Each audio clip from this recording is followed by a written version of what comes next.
This is Creepy and Geeky.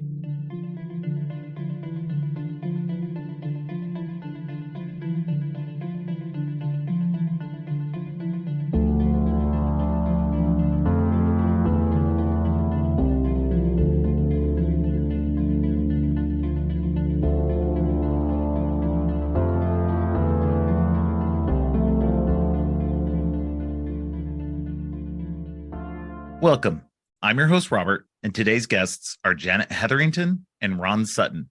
They are an Ottawa-based writing and artist team who have done numerous works in the comic book field, and in particular to today's discussion, Janet wrote and Ronn did the art for stories in the Claypool Comics Elvira series. Welcome to the show, Janet and Ronn. Hi. Hello. Happy to be here. Yeah, happy to have you on. You would hit me up after I had made a tweet about getting somebody on to talk about the Elvira movies, and you before I had a chance to before you actually told me about that you did some of the comic books, I actually looked you up real quick because I saw you did comic books, and so I was like, okay, let me go check out what their details are, and so I saw, oh, they did quite a lot of work with the Elvira comics. Yeah. So I was just like, well, yes, let's have you on. So you guys did, I wasn't even aware until really recently that there was a series done through Claypool Comics. I've started to get, I've been following the Elvira comics that Dynamite's been doing.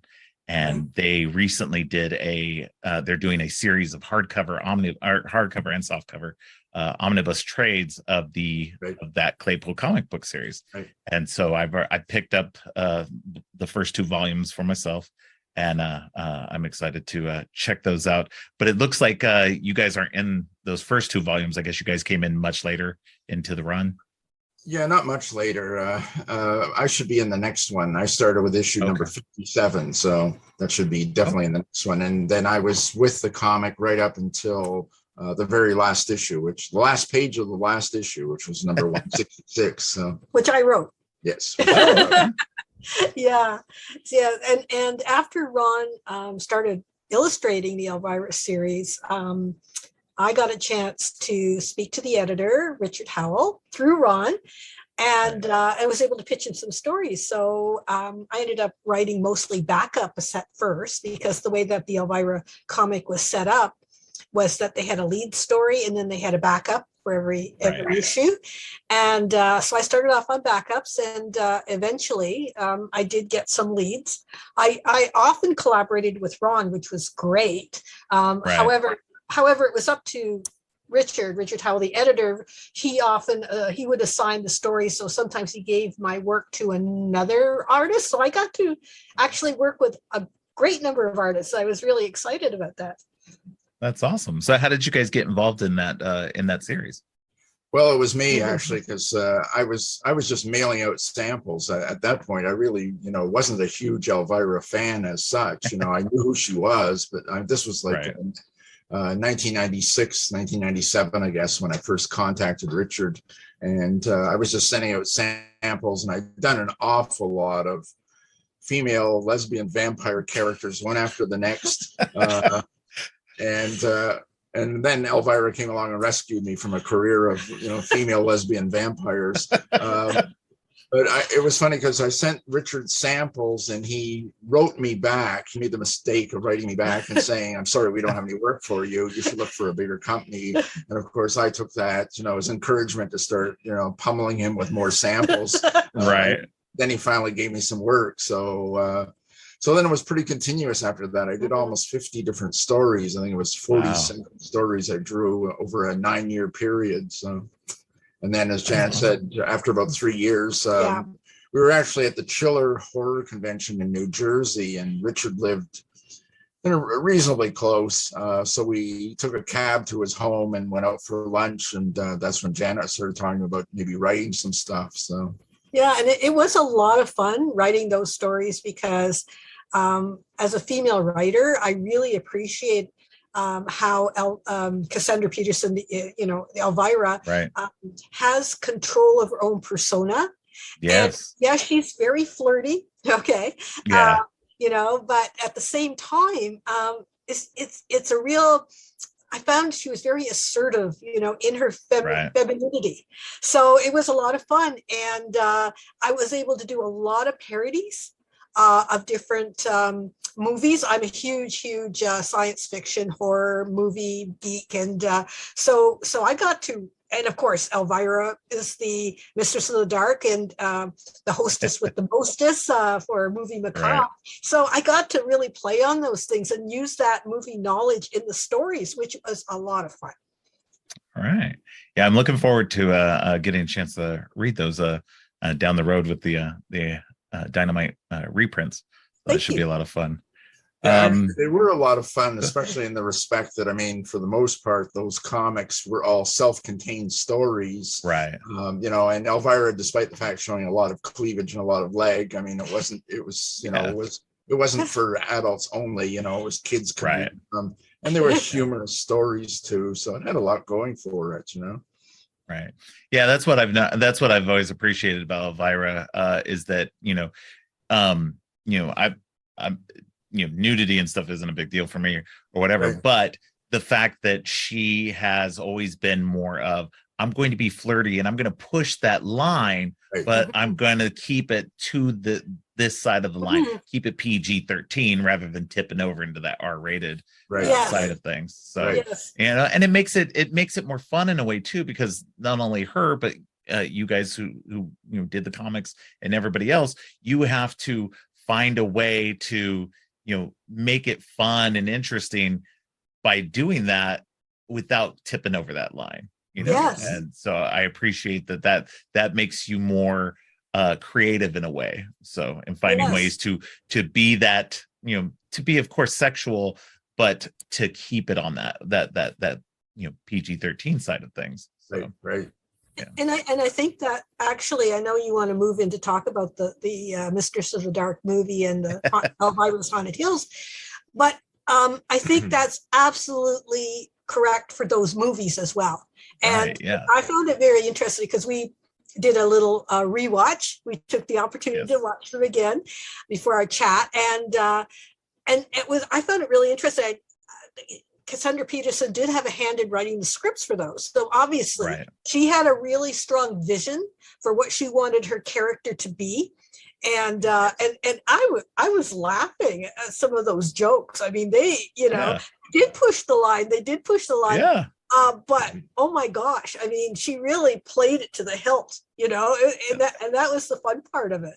Actually, I was surprised rewatching the films because I haven't seen them in a long time now. And the first one, what surprised me about the first one was actually the number of double entendres. And she was, you said, she was pushing the line but not crossing over. But I was actually surprised at how she sort of was crossing over the line in a lot of places. I was really surprised at the number of people that actually grab her by the breasts during the film. Yeah.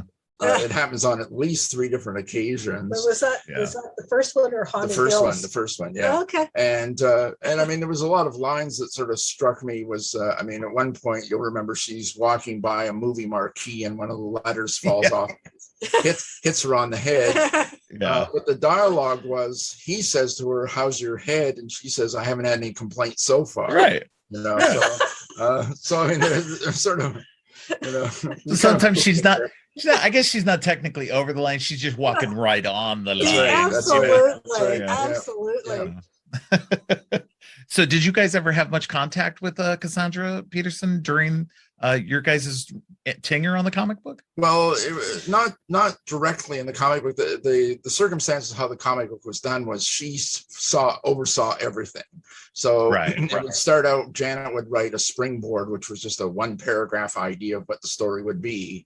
And Cassandra would have to approve that. And then after the script was written, I guess she didn't approve it at that stage, but I guess after the script was written and pages were penciled and inked and lettered, she would see it all before it went to print.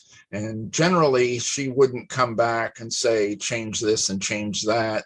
She would actually, if she had a problem with anything, she would just sort of, metaphysically wag her finger and say, don't do that in the future, kind of thing, Right. Yeah. Rather than slow down production of making changes on stuff.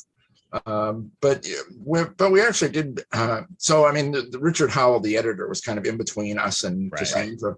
But we have met her many, many times. I mean, Okay. yeah, probably 6 or 7 different times in different cities. And the best one was at the Montreal Comic Con one year. They had the room with all the artists and the dealers, and then they had a room with all the celebrities. So they actually moved us into the room with the celebrities and put our table butted right up against hers all weekend. Nice. So we were sitting by her. And she was in full costume. Yeah. So she Oh, was yeah. in her full. She was absolutely fabulous. She was so kind to all the fans that came up, and she was Yeah. lovely to us too. Mhm. But my God, people love her so much. Yeah. Oh, yeah. And even Yeah. more. Oh, go ahead. I was just going to say, even more so now. I mean, she's had a real spike in popularity since her autobiographies come out too. Oh, yeah.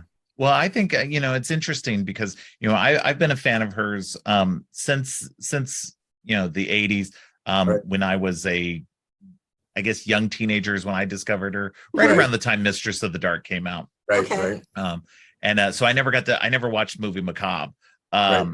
So I saw her on Mistress of the Dark, became a fan of her, and I just loved the I've always been a real big fan of horror comedies. That's my bread and butter, really. And so her goofing around and doing that with the movies, and specifically even Mistress of the Dark being a funny horror movie was right up my alley, and it has been ever since. And but I definitely saw that her name, not name recognition, but definitely her pop culture sense of self being out there in the world kind of dimmed for a while. Right. Especially maybe in the around the time that the Claypool comic was happening. It wasn't as bright as it was. But since, I would say, maybe 2015, 2016, right around there, she seemed to be really getting bigger, especially because of her Funko Pops and stuff. That seemed to really put her back into the mainstream. And she's been bigger than ever, I feel, like even bigger than she was in the 80s. And for sure. And like you said, even more so since the autobiography came out last year, that and I find it interesting too, is that since the autobiography, she's done a lot more as herself as Cassandra Peterson than as Elvira. She's still going to shows and still being Elvira, but always as Cassandra. She's not really dressing up in the whole outfit anymore. She's not really doing pictures in that anymore. She does on occasion, I've seen, but for the most part, she's really embracing just being Cassandra, which I think is great. I love her as Elvira, but I think that it's really great that she's getting to finally embrace herself fully, rather than having to just hide behind Elvira all the time. Right. Well, as I've always said, though, it's sort of funny because I mean, I know it takes her a long time to get into that outfit, and I know it's really hot and uncomfortable for her to wear for long periods. And I understand why people want to come to a convention and see Elvira, meet Elvira. They want to meet Cassandra Peterson as such. But as I've always sort of pointed out, it's like, when Peter Mayhew was alive, nobody expected him to show up at the convention in his work outfit. Nobody ever expected William Shatner to show up in his Star Trek outfit, Oh man, no. But everybody expects Cassandra to be in the Elvira outfit, Yeah, I got to meet her a few years ago, briefly. It was at a convention, so I mean, it was definitely the very short convention experience of getting pictures with her. But I did get a picture with her in her outfit. Right. And then later on the next day, I got pictures with her just as Cassandra at her table, and I got an art print sign that I'd gotten. So it's it was for me like and of course I'm never really starstruck with people, but for her it was one of those things. I'm a huge Elvira fan. I've got like art and stuff all over my walls. So it's it's meeting her was just one of those moments where it's just like, I don't know what to say that won't come off sounding really freaking dumb. So, yeah, but it was great. I appreciated, getting to meet her and getting to get a couple of pictures with her, and Sure. having that very brief moment with her, which is great. Sure. And she was nothing but friendly. We have the pictures too. Yeah. We treasure them as well. Oh yeah, definitely. I like pulling them out every time it's her birthday. I'm always like, look, here's me with her. So let's see.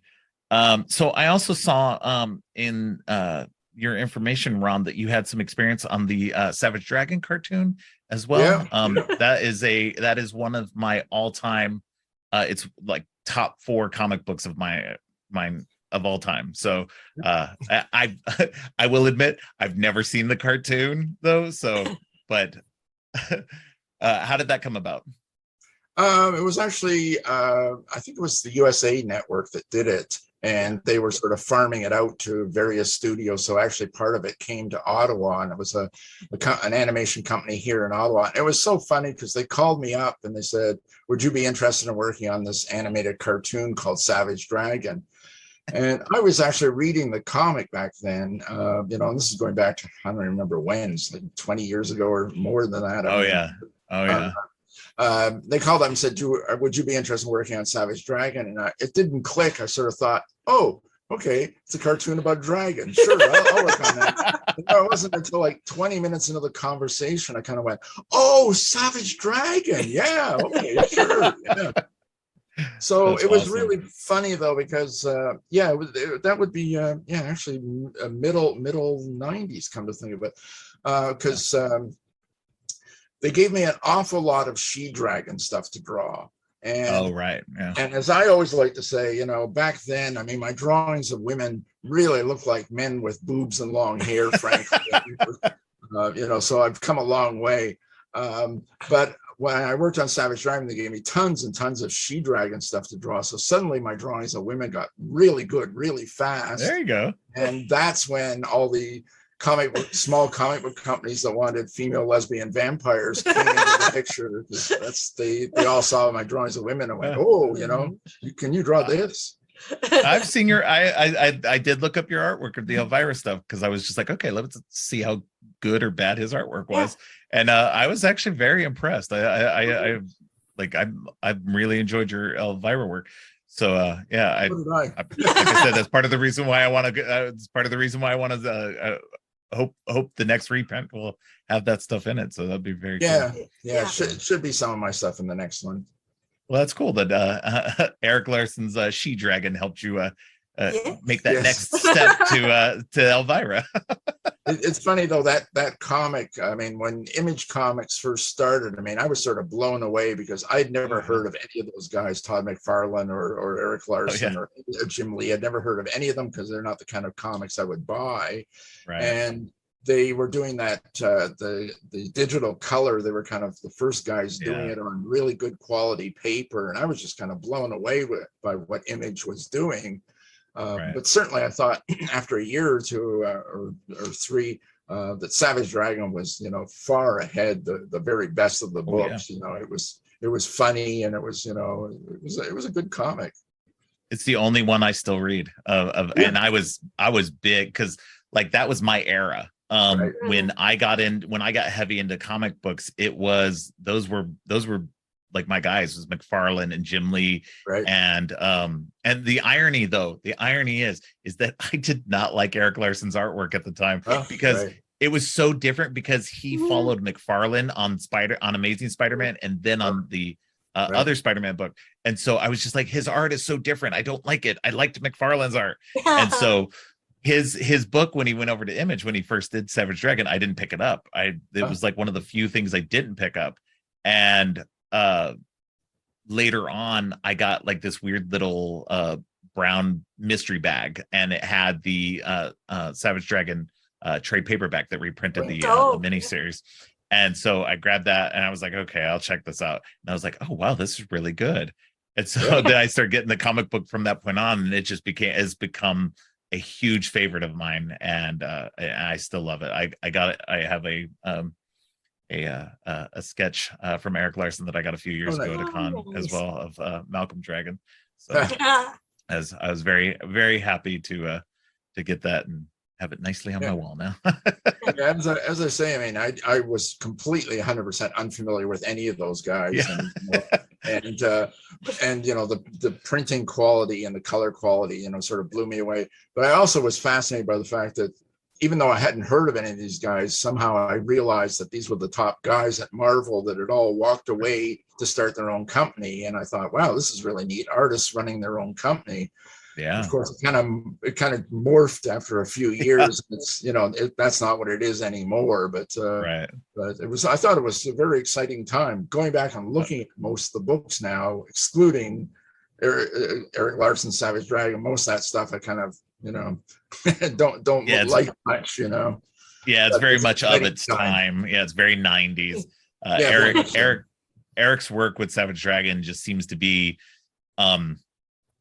timeless in a way. Like, I mean, definitely has some 90s things to it, but it kind of transcends that because he was more focused on creating a world and really focusing on telling stories that he'd been actually telling since he was a kid. He'd been working on variations of the dragon since he was a kid. So that was awesome to see him finally be able to pull all this in and tell the story that he wanted to tell. And it's great that he's still telling it.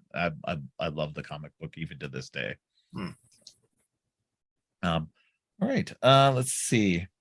All right, well, let's jump right into the movies. We will go ahead and start with Mistress of the Dark, the very first one. I find it interesting too because not only does Elvira, the way that she did Movie Macabre, there's a lot that goes into all of this. So Movie Macabre started when she was 30. Which is very interesting.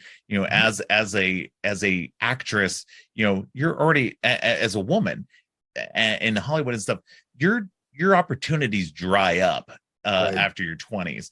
And for her to get something like this that she was able to turn into through a lot of weird circumstances, she's able to actually, she owns Elvira completely outright. Oh yes, all of that stuff is completely hers. Which was great. Whoever her lawyers and management were that made those deals and got that stuff for her were awesome. So it's great. Number one, for a woman to have that kind of power over her own identity and to parlay that into everything that she's done. Like we said before, it's like a multimedia empire now. She's got things. She's got her hand in everything. Yeah, even people that really don't know her from having seen her films or whatever, are aware who she is because of Halloween costumes and calendars, and pocketbooks and and soft drinks and everything. And parodies and just the merchandising she's done is just astounding. Well, and that plays into something that I've been talking to somebody about recently too, is that our conception of what Halloween used to be. Like, I grew up in the 80s and Halloween was a kid's thing. It really wasn't, as big thing. By the time the 80s came around, we were starting to get a lot of those pop culture icons as costumes, but it still was a kid's holiday. Over the course of, I would say, the 80s and the 90s, it started to morph into not just a kid's holiday, but an adult's holiday, and then into a more global thing than anything else, because I've seen people on Twitter mention recently that they didn't really celebrate Halloween in other countries. They don't have they don't have these celebrations. But I think that Elvira played a really important role in bringing that to the adult world in a way, because she did a series of Coors commercials, talking about, being, drinking alcohol during Halloween and having parties and stuff. And so I think that started adults at that time saying, oh, you know what, let's start having Halloween parties. We can have these fun, goofy parties. We can get in costumes and just drink and have fun. And, so it's interesting to see that, like, I feel like she had a real big impact on that through those commercials and through her presence, that she brought Halloween even more into the mainstream and more into adult consciousness. Something that adults could do, something that, as a kid you loved, and then you could continue that into your adulthood. Yeah. And I think you're right. And in some ways, the first movie, Elvira, Mistress of the Dark, sort of brings that into the light, into light, because I mean, it in some ways that is an origin story, right? Yeah, It's for Elvira. And I mean, you know, it was always funny. We knew she was a horror hostess. She introduced these movies. She had a quick wit and she would make fun of them. But this sort of brought her into being a real, and I don't even say supernatural, but, you know, a character with power, right?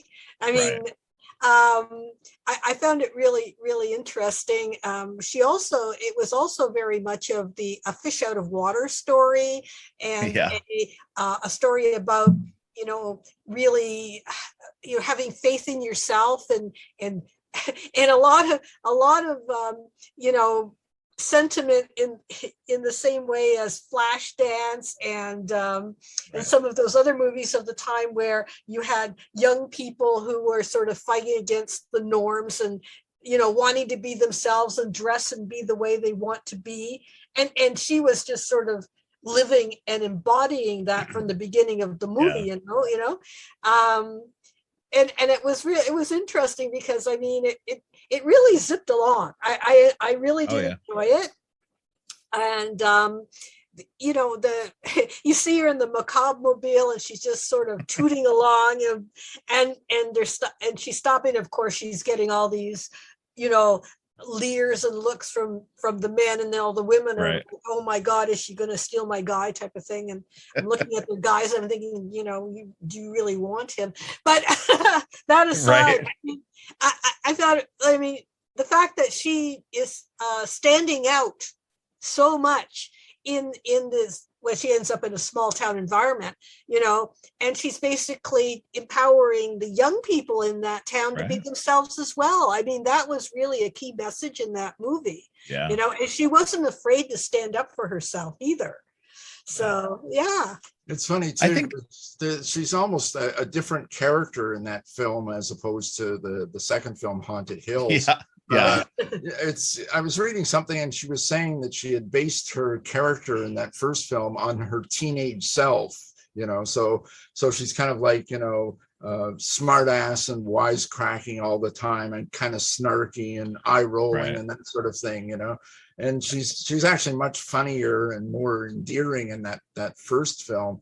And it's funny, I was saying before about the, you know, the double entendres, and, you know, some of them being a little questionable. I remember at one point when she's fixing up the house, and she's got all these, you know, young teenage boys come along, and she's bent over. And she says to one of the boys, she says, you know, just grab a tool and just start banging, you know. And it's funny too, because you know, I know she was friends with Vincent Price, and she wanted him to be in that film, and apparently he turned it down after he read the script, because he felt it was a little too risque. So that's kind of it's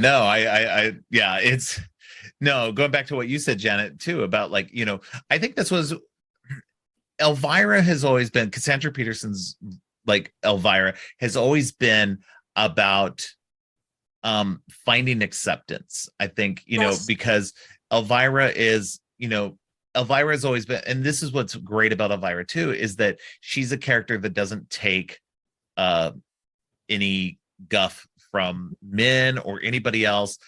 She knows who she is as a person. She knows, yes, she's flirty, she's sexual, she's got her boobs out and everything, but that's no excuse for people treating her as a sexual object or as lesser than what she is. And that's always been a great core aspect of Elvira as a character, and what she's always been about empowerment, not just for herself, but for anybody else. And that's what comes across really well in Mistress of the Dark, is that she's just trying to, you know, get out of that town. But meanwhile, trying to empower the kids and go, you know, you don't have to do this. You don't have to put up with this.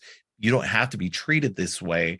And, you know, and she's doing that with everybody as she goes along. And you see at the end of the movie, when the townspeople accept her, that, you know, she's made a good mark on people, and it's more about being open and accepting rather than putting down and trying to keep things to this very puritanical society. Which was great because during the 80s, this was a big deal because that was happening in the 80s. Reagan era, politics were always about repression and just keeping everybody down and supposedly under these puritanical ideals and stuff. And we had the Satanic Panic and just so much that goes into everything that, it was nice to see. And I mean, Mistress of the Dark came out in 88. So it was towards the end part of the 80s. But that movie, plus a lot of movies, especially horror movies themselves, were always pushing against that nature of the puritanical society and repression and all of that. So it was nice to see her in that movie pushing against that, but also still, again, like we said, she's pushing right at that line. Maybe tips over it a little bit here and there, but but again, in a PG-13 way. It never got to R-rated. So it's I can see maybe where Vincent Price would have problems with it. Being that he was probably more, of that older time period, that older mentality. But I think that overall, I think that the movie does a really good job. And it's interesting too, because the movie didn't do well upon release. It got kind of buried. The New World, the studio that was putting it out, went bankrupt right around the time, and it just got like a very bad release. And it found a life on home video, which is always great. So that prevented her from actually making another movie for a long time. For a long time, yeah. When New World went out of business, it was all held up in the courts over who had ownership to what, because some people owned the video rights and some people owned the TV rights and some people owned the theatrical rights, and there was big infighting going on. And I know that basically it was said to her that she could do anything she wanted to do except make another Elvira movie, and Arnold Schwarzenegger was told he could do anything he wanted to except make another Terminator movie. And that Crocodile Dundee guy was Paul Hogan was told he could make anything except another Crocodile Dundee movie. And that was held up for, I don't know, it was like 10 years or 15 years. And I mean, finally, when there was another Terminator film and another Crocodile Dundee movie, I mean, and Elvira's film came out, everybody was kind of like standing around going, well, the iron is cold at this point. Why, most people didn't know that was a problem or that was an issue. Right. So and that goes into that point, that period of time where her cachet as the Queen of Halloween, the Mistress of the Dark, had cooled for a lot of people. So she just wasn't as like, and that's what I find interesting too. Now, like, I'm really surprised because I know she's got scripts for at least another movie. I think a sequel to Mistress of the Dark that she's tried to push over the last few years and still is getting no traction. And I do not understand it because I'm surprised that somebody like Netflix isn't ponying up some money for this. Even for streaming, it's I think that this would be one of those things where you would get a lot of eyeballs on it at this point, especially for her, especially after the autobiography came out and it hit so hard. So it's just so baffling to see something like that just not get the traction that it should. It may be coming yet. I mean, she's probably, carefully playing her cards. I mean, definitely. The one thing for sure about her is she's always been a very smart businesswoman. That's very smart. Yes. Yeah. No, and that's what's great about having such control over her identity and character and stuff is that, she's been able to keep that lockdown so much. Right. So, I found something funny too, that in the trivia of this movie, you find out that Brad Pitt actually had auditioned for one of the roles of the teenagers, but she found him so attractive that she knew that she couldn't. She felt like the character of Elvira would be too distracted and too attracted to Brad Pitt to go for Bob. So, really. Well, it's funny too, because I know that Paul Rubens, who was a member of the Groundlings with her, he was supposed to be in the film as well. And she had already been, I think she was a biker chick in Pee-wee's Big Adventure. Big Adventure, But then but then when she was actually filming the first Elvira film, he was busy filming something else and He was doing the sequel. Yeah. Yeah, I was doing the sequel. So Yeah. Yeah, they've been huge friends since the Groundlings. Him. She was really good friends with Phil Hartman. right. A lot of dedicated to Hartman. Yeah. It's interesting to see, those little connections. One of the guys who co-wrote the movie Mistress Dark with her, John Paragon, right. He had a lot of work in the Pee-wee's Playhouse stuff, and he actually played Jambi, the genie. Right, that's right. Yeah, interesting. So it's so there's a lot of like cross connection with them in the Groundlings and stuff, and a lot of people. She did pull in, like Edie McClurg was part of the Groundlings. Yep. And so she was very much a, hey, I made it big, I'm going to pull you guys up too, and I and even in Haunted Hills, she did that with a few other people as well. I going back to what you said too about Haunted Hills and playing two different characters in a way, I agree with you that the Elvira character in Haunted Hills is very much a different character than she plays in Mistress of the Dark, and very much a different version of her than she plays normally as well. She's harder, she's a little bit meaner.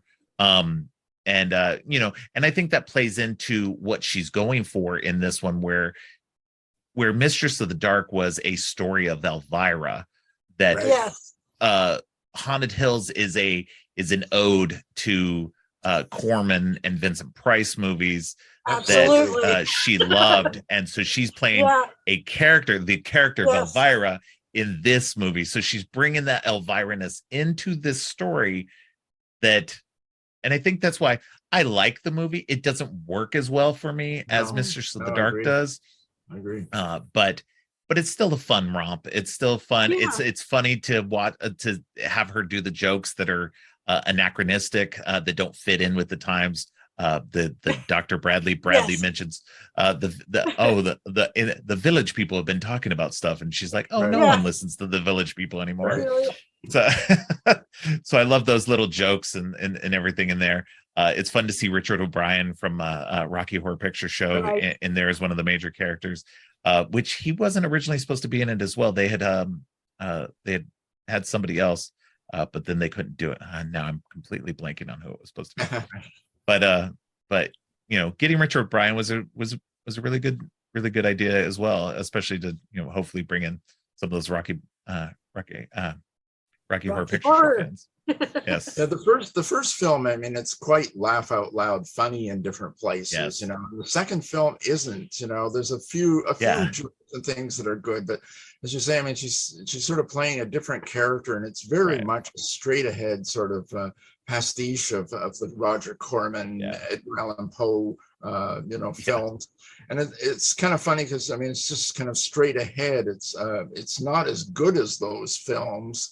But the sets are really good. The sets are really good. And the props and everything else, but it's kind of flat in a lot of respects too, and it's a better movie if you're familiar with those Corman films. If you haven't seen Corman films, I mean, I think you'd kind of be going, what's going on here, You're not going to quite understand the jokes as much. I think that if you've watched those Corman movies, that those jokes will play a lot better for you, because you're starting to see it's like any kind of spoof like that. Like if you've seen the movies that it's spoofing, you're going to enjoy it a lot more. And I'll admit, I haven't seen a lot of the Roger Corman, Edgar Allan Poe stuff. So, I still catch quite a bit of it because I know just enough, but you do miss a little bit if you're not familiar with that. And I think that makes it. Yeah, I think it makes it a little less accessible to people too, whereas Mistress of the Dark is completely accessible. It's even though it's set in the 80s and has some very 80s jokes to it, there is a lot of it that still is applicable to today. And so I think it's a much more fun, much more accessible movie for audiences.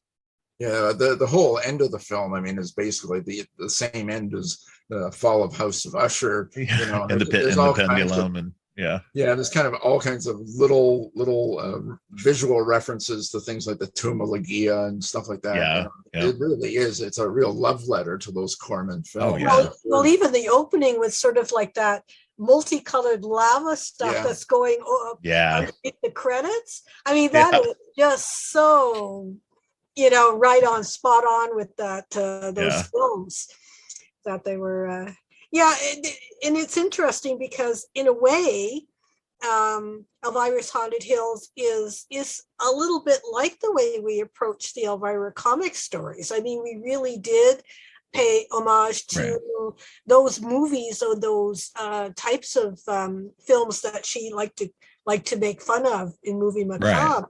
But obviously she loves these particular genres. So I think it was sort of being, who was it that said it was a love letter? I think that's absolutely what they were going for. I do find it interesting that in both movies, what is the objective of Elvira, the Elvira character?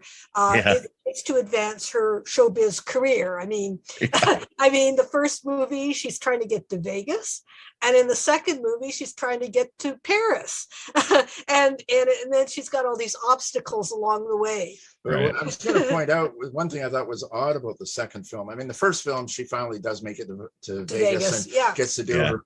Her tassel twirling scene. Apparently she learned when she was 14 years old. Was but I mean, the second one, she's trying to get to Paris to be, have this can review. But what I thought was interesting is about 3/4 of the way into the movie. I mean, through the whole film, she keeps mentioning, "I've got to get to Paris. I got to get to Paris." Right. And 3/4 of the way into the movie, they just kind of dropped that thread entirely. The movie ends, and there's no mention of her going to Paris and doing the show. It's just kind of withered away.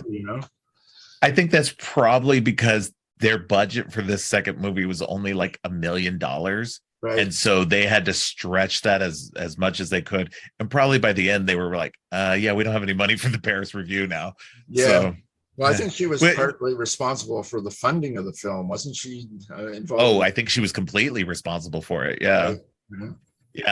And the first movie, the Vegas showcase part at the end was not actually, she wanted it, but NBC, who was fronting a lot of the money for that, was like, well, let's see how the rest of the movie goes first before we add that in. And once they watch it, they're like, okay, we'll let you have that part too. Right. So, I mean, we could have very well not had that at the end of Mistress of the Dark as well. So I do find it interesting too, that she's gone back, like in both movies, she's trying to go back to in her own life was the beginning of her career. Yes. Right.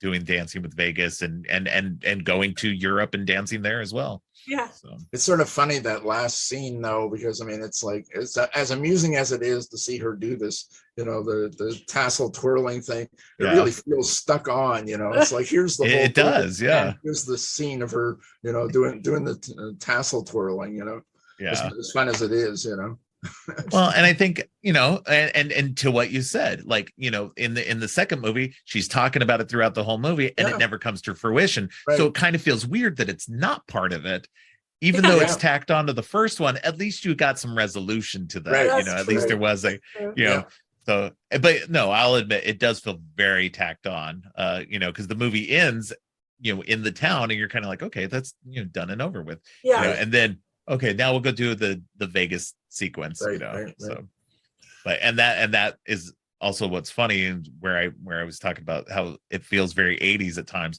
That's one of the moments where it feels very 80s, is because she busts into a rap during the during the song in the Vegas sequence, and I'm like it's not a bad rap, but it's just so indicative of the late 80s. So every movie music sequence had to have a rap.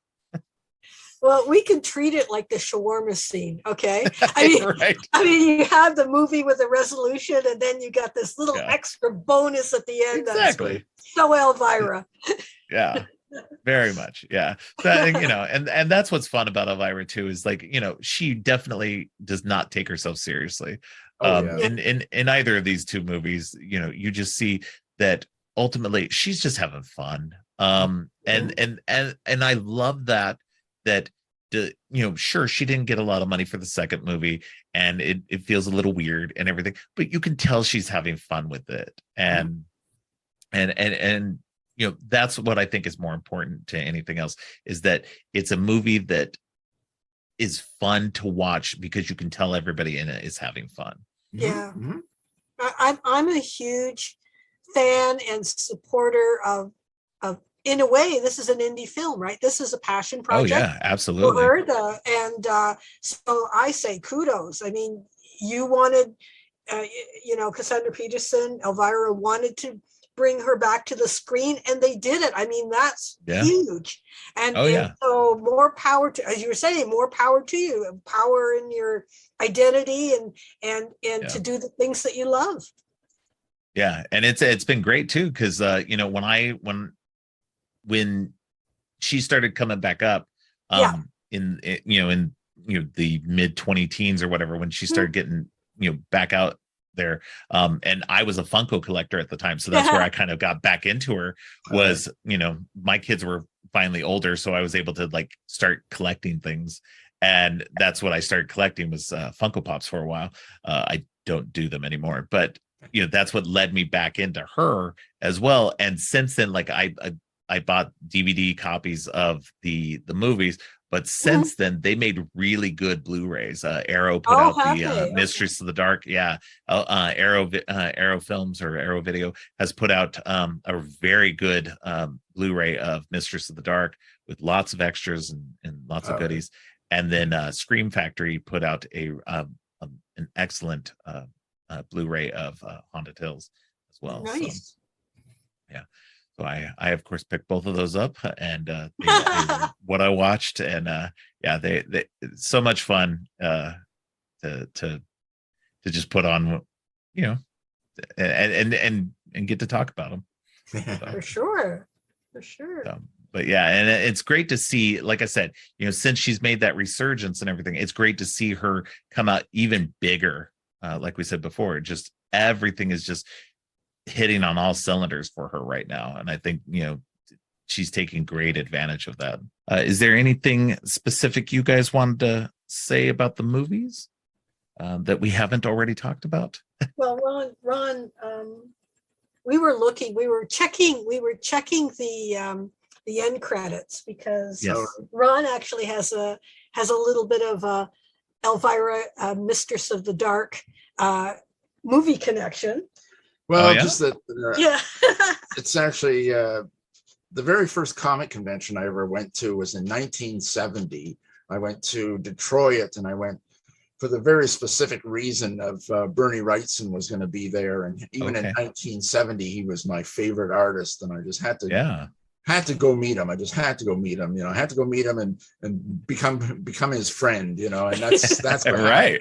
And literally 2 years later, I was sleeping on his living room couch for several months, so, and we remained friends our entire lives. But anyway, but what was interesting too was that weekend, I don't remember where we met exactly, but I met a young black artist named David Russell, and we got talking, and he was the same age as I was. We were 1970. I was like 17 years old. We were both 17 years old. He was from California. And we got yakking away, and he knew Jack Kirby, and he was showing me, all his Kirby inspired artwork, and I was showing him all my Wrightson inspired artwork. We became good friends, and we've been lifelong friends, although he actually has moved from California to Australia now. He's in the movie storyboard business, and I mean, he's worked on some really big films. He's worked on the first Batman movie, the first Star Wars movie, Moulin Rouge, tons of really big films. But he actually storyboarded the first film, Elvira's Mistress of the Dark. Oh wow! So that was sort of funny to find out, Yeah. So that's awesome. Yeah, it's a great connection. Yeah. I saw you had in the information that Janet sent. You had connection with Bernie Wrightson. Had done some work with him. So yeah, that's awesome. I love his artwork.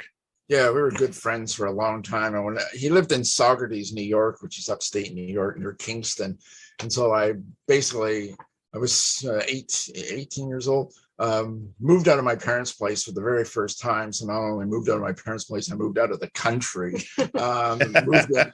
moved in with the Wrightson's place for several months, and then got a place with writer Steve Skates just down the road. But also Jeff Jones, the painter, Jeffrey Catherine Jones, lived about 10 miles away. And so I used to spend a lot of time with Jeff as well, because I just adored his artwork as well. So, and I would go into New York City all the time, and I would work periodically at Neil Adams Continuity Studios and stuff like that. And I was ghosting pencils and inks on some of Howard Chaykin's work. And so it was a real interesting time, actually. So that's interesting. Yeah, that's very Bernie cool. and I have remained friends his entire life. So I didn't get to see him very often afterwards, but I mean, we'd always talk on the phone and stuff. So, but you can see, you can see, you know, Ron obviously huge horror influence, and when you run across something like Elvira, Mistress of the Dark, whether you know in her early comics form, which you know she's gone through several different licenses, right? I mean, there was it Marvel that did the adaptation of the movie, I think. Marvel did an adaptation of the movie. Then there was a short-lived DC Comics series, and it was like a House of Mystery. She was the horror hostess, and the stories were really not about her, right? They were just she was introducing the traditional sort of anthology type stories, and so you know, so obviously when a movie like, when you're a horror fan and you love comics and you see a pop culture movie come out like Elvira, Mistress of the Dark, you're going to automatically be drawn to it, you know? Because it's going to really appeal to your young, fanish, geeky self like me. And it was wonderful seeing a woman in that kind of role, you know? And she wasn't like a stalker. She wasn't like a, you know, like a Freddy Krueger or anything like that. She was a horror icon, or she created a horror icon that was, as you were kept saying, PG.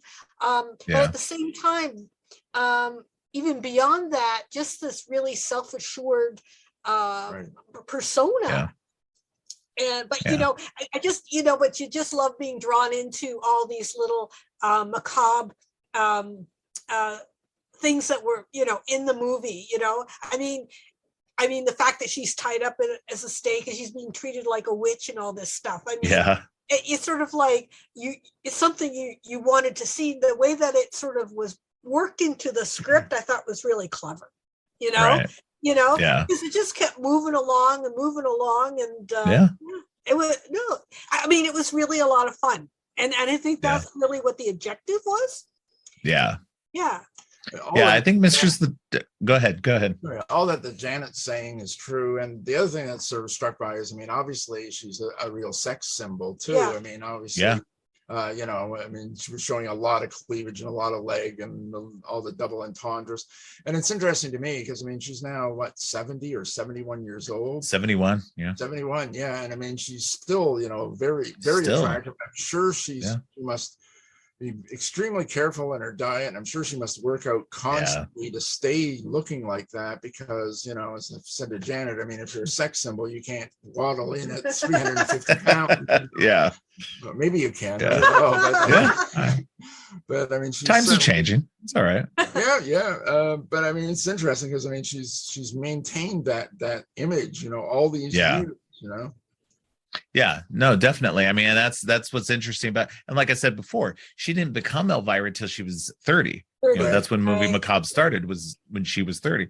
So to you know, be, you know, she'd already, you know, struggled through her 20s and made it past that point and created something that went from the next 40 years in pop culture, and that stood the test of time, because there's not a lot that will stand the test of time like that, especially a character, a woman character like that, you know, that is strong and self-assured and is somebody that doesn't take any guff from anybody, but is also feminine and sexual in her own right. And that's what's great about that character, is that she embodies so much in that you know, that's what helped, you know, make it this far in as she has.